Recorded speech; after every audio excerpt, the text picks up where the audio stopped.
On the faraway continent of Norzelia, three mighty powers reigned.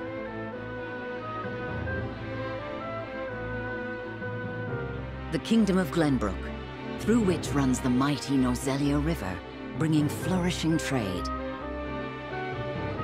The Grand Duchy of Esfrost, a land of ice and snow beneath which slumbers rich veins of iron. And in the desert, the holy state of Hyzant, home to the lake from which is harvested the salt essential to life. With each nation controlling one vital resource, conflict between these three powers was all too common. Minor disputes and skirmishes gave rise to fierce battles, and before long, the realm was engulfed in a bloody conflict that would rage on for years. Many died in what came to be known as the Salt Iron War.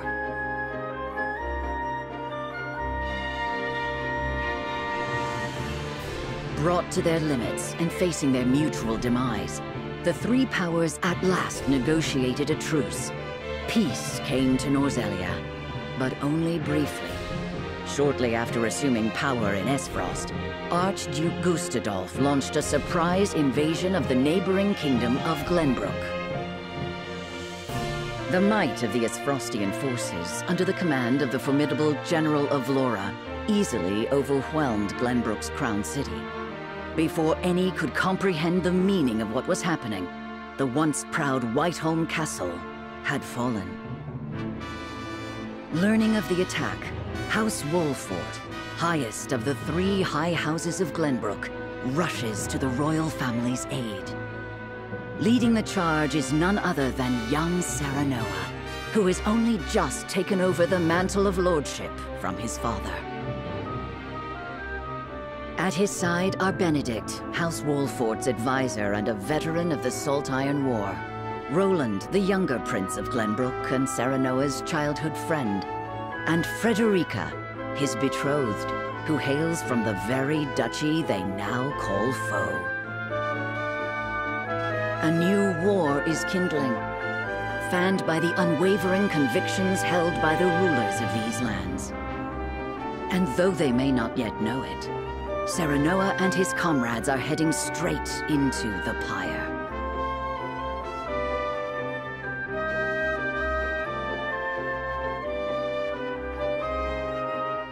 Esfrost's forces have breached the once proud walls of Whiteholm, and now overrun its majestic halls, leaving only death and destruction in their wake.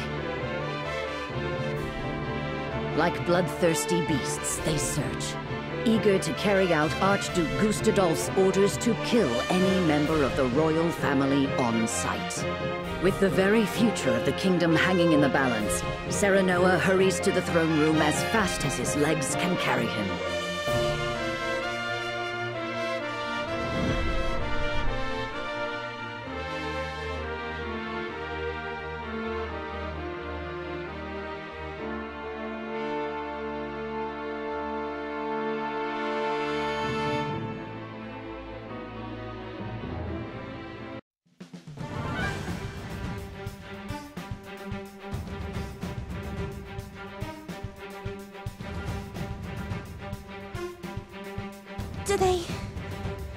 Do they mean to hurt us?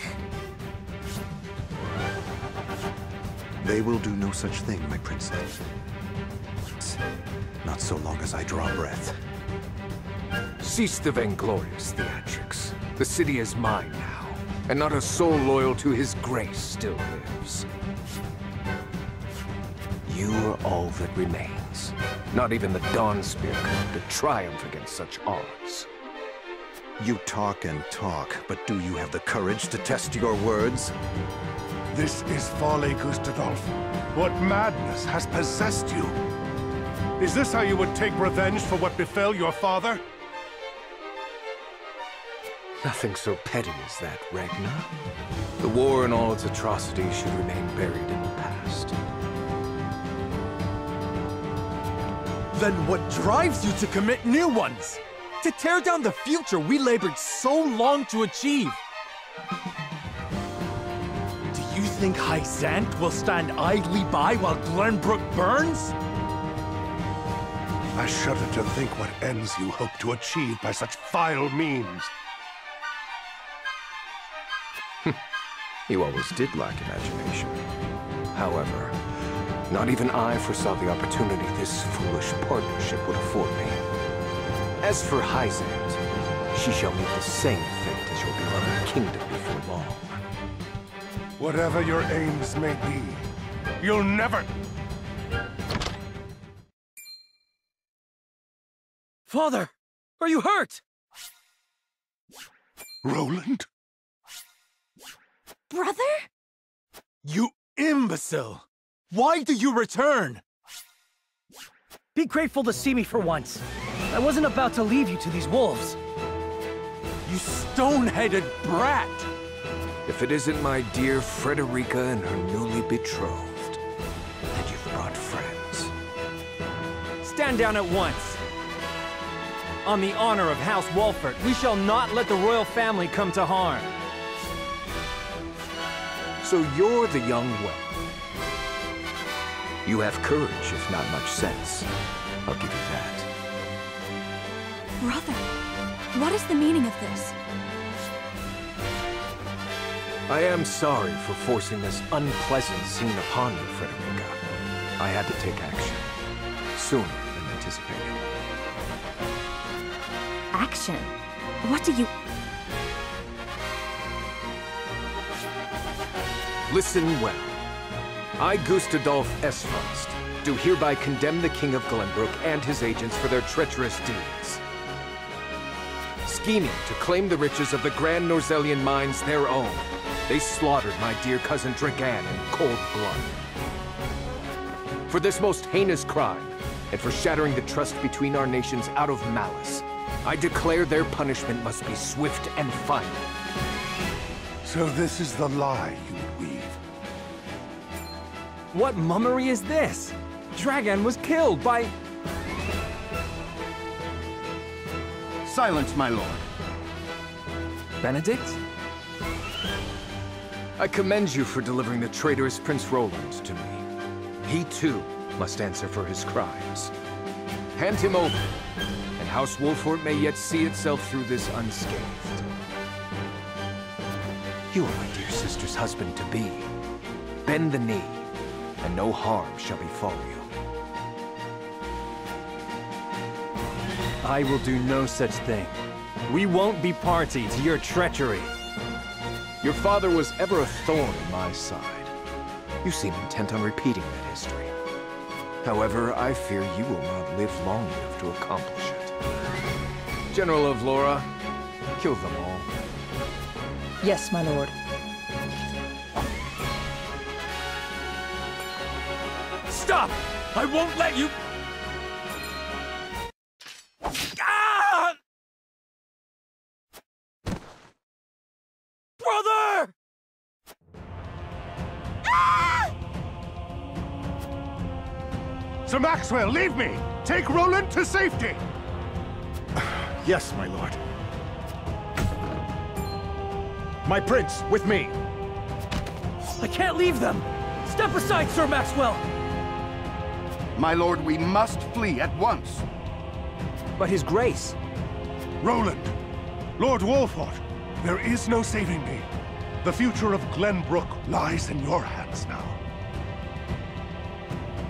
Father!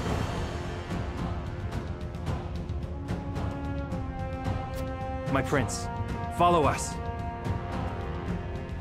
But I... Damn it all! After them. You would once again see Norzelia bathed in blood, Gustadolf? Truly, you are lost. This land has long been lost, Regna, but it need be no longer.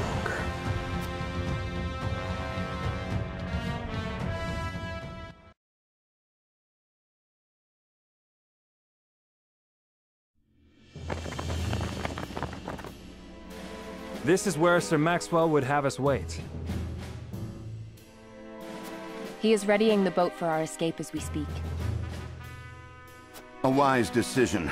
No doubt the river is our only hope of getting out of the city alive. The streets are overrun with Frosty soldiers. Our foe no doubt searches for us on the other side of this very gate. Then we wait here and pray for Sir Maxwell's swift return.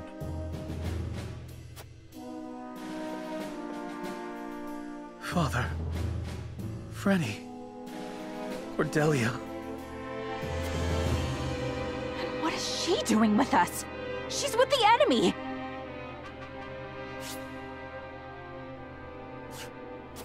What? No! I had no idea! Lies! It was your own brother that attacked the city! If I had any idea he was planning such atrocities, I would have stopped him. I know... My lady speaks the truth. We are as shocked and torn by this turn of events as you. Enough, Hewitt! We can't be clawing at each other's throats with the Frosty army looking to hunt us down like dogs. My emotions got the better of me for a moment. Forgive me. Hewitt means no ill, my lady. Her fellow members of the Kingsguard were slain before her eyes. For now, let us focus on the present. Prince Roland's safety and escape are our main concerns. Of course.